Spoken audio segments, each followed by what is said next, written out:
to Lou's garden. This is our part 3 patio project. And stay with us to the end. I will show you how much we spent. Oh, that's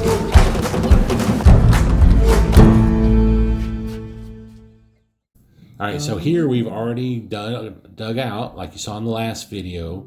We got it pretty level. We used a little laser to try to keep it level with the current patio slab that's already there. And then we went and bought this landscaping fabric. Yep, that is controls the weed growing under pavers. Yeah. So it's a 20 by 30 patio, so we got enough to cover at least 200 square feet. You can see we got it laid out. We got it overlapping each other quite a bit. Yeah, we have a little wind try to blow it away. We make sure they're secure. Right. Once we got the landscaping fabric down, then we move on to the sand. So we only have to do a ½ inch of sand because we're going to be using paver pads later. But it's still a lot of work to put the sand out and then to be able to level it. So we got, you can see those two little poles there that we got. Yeah, that's good fit in the car. That's so we just put it like all the sandbags sand put on there and try to level it, and that's nice. Yeah. So leveling is a lot easier on the videos is in real world. In fact, it had been raining for like the last couple of weeks, so our sand that we had earlier was a little wet, so it didn't really go on as smooth. But we used that 6-foot level there, and we would drag it along the tops of those bars to keep us at the ½ inch depth. Yeah, I have a lot of bending my back. You can see I can feel my back pain now. But we find a better way to do it, and so you can see we try to get it all leveled And it was great having our son there helping move those 50-pound bags of sand. Oh, that's so after the sand, we're on to these paver pads here. That's a good product to use for DIY project. They're about 2-foot by 3-foot pad. They save you like 5 bags of sand for each pad that you use or something like that. Yeah. So here we are. I'm experimenting with the pattern. So we decided to do the soldier wall, which is basically the pavers are side by side all around the edge, and we're making sure that the top of the pavers actually is going to match the top of that 8 by 10 slab that we have there. Yeah, we try to make it more fun for the patterning for our patio. Try to make it looks custom. Good. Yeah, custom is the yes, word. If that's we're going to do DIY, let's go custom, right? Custom, yes. So we're starting to build our pattern. So Lou is doing a great job kind of leveling it out, and she's going ahead of me. Then after she levels, I come back with a paver pad and start putting the paver blocks down. And our son is busy working in the background, doing all that heavy work. So this is definitely a good chance to use your children. I'm just saying, you know. Yeah, that's a good family project. Yeah, let everybody involved. And he really liked putting the pavers down too, because he said it was kind of artistic for him, where he could feel creative as he was building it. And it was nice to see all these little pavers come together and create this really cool pattern. They'll feel so good when they come out. You can see, that's the starting part. With the herringbone pattern, there are several places where you'll need a half-size brick to fit in. So we picked up this cordless grinder and got a diamond grinding wheel for it. So it was actually pretty quick. It does make a lot of dust. It is noisy. I was wearing cut-proof gloves and eye protection. Eye protection, very important to protect your eyes and hands. We still try to get it level and not leveling.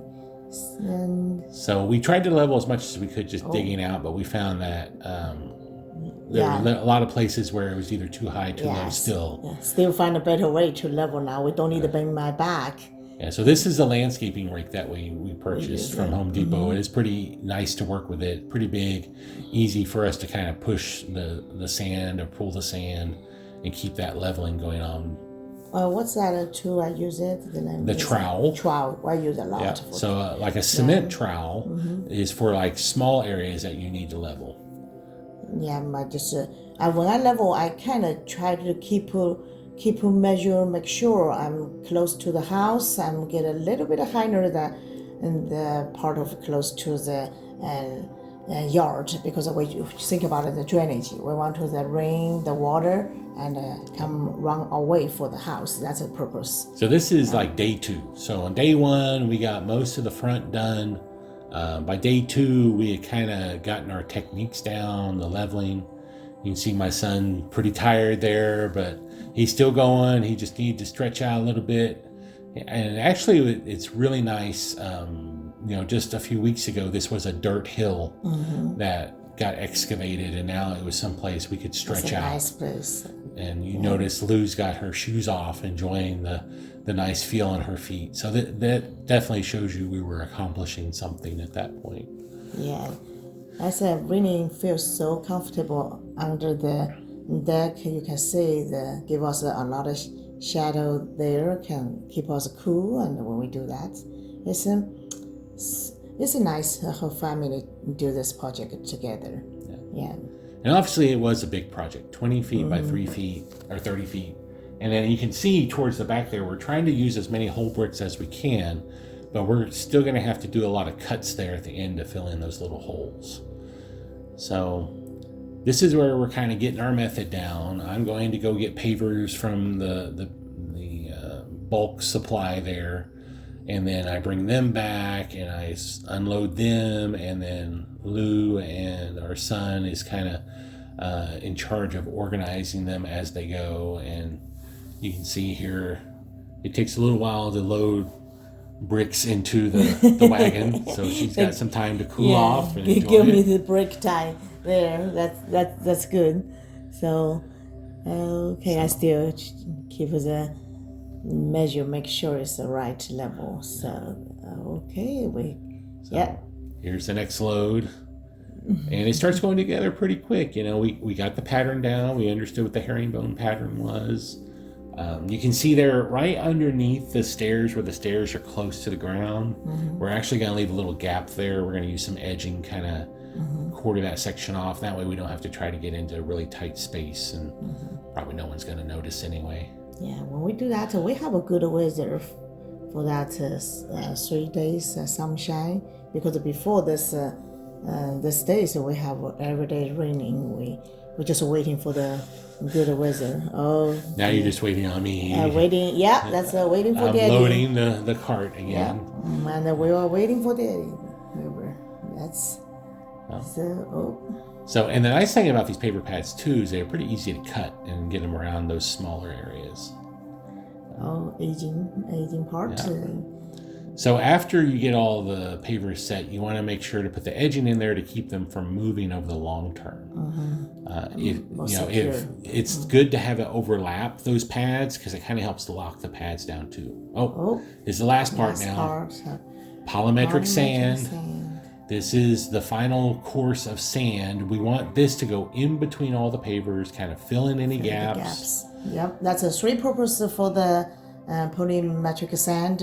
One is bound each pavers together, just like a glue, bound each other, kind of made it stronger, and prevent the bugs between the gaps, and prevent the weed growing between the gaps. So that is a last step. So very important. We try to let them fill in the gaps. How we do it, Daddy?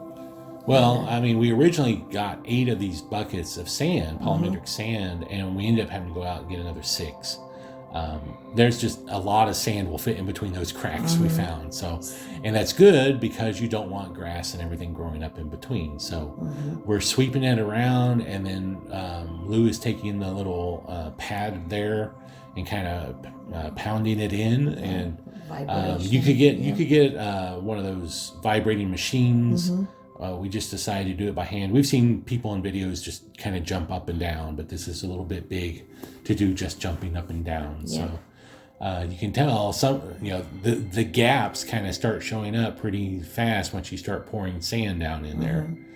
So just try the best, fill in as much as you can, and fill in the gaps. And then after we do this, we're going to actually use a blower, and I don't think we got video of that, but the blower just to kind of blow off any of the surface. If you don't blow off the surface, it kind of sticks there and it looks kind of shiny and not necessarily like just the paper patio we were going for. Yeah. So yeah, I'm gonna blow away extra sand at the surface. Then, yeah, you see, I'm wearing mask and I don't like the dusty feeling. So protect myself. Oh. And by the way, this is like day 3. Day 3. Yeah, we're into day 3 now. Yeah.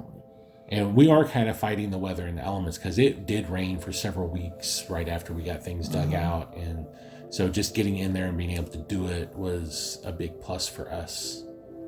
Oh, So this is the final kind of wet down. You don't do it heavy because you don't want to wash the sand out. You want to activate the chemicals in the polymetric sand so that it will start expanding into the cracks and kind of almost like a plastic cement in between those pavers to help lock them in place and seal up those gaps. Yeah, and you can see a lot of bubbles come out the gaps. They just tell you it's working. Yeah. All right, let's see the finished product here.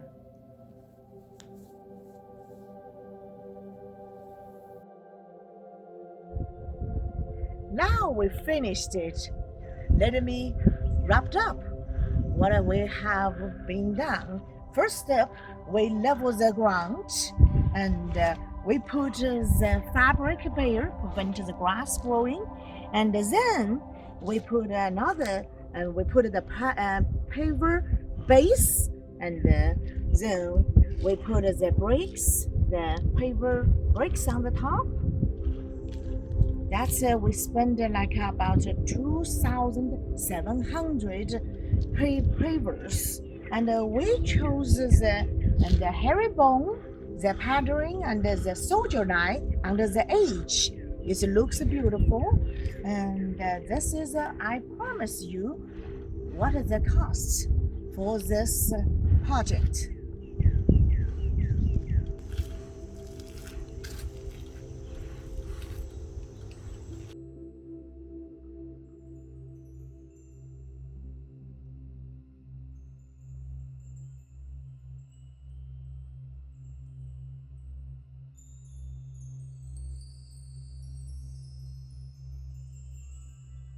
Okay, don't forget to subscribe and leave us a comment and give us a thumbs up, like, and I will see you next video. Next video we will talking about how can I take care of my leftover paver bricks. I will use them to build two beautiful flower beds. I will show you next video. Okay, bye. I see you next time.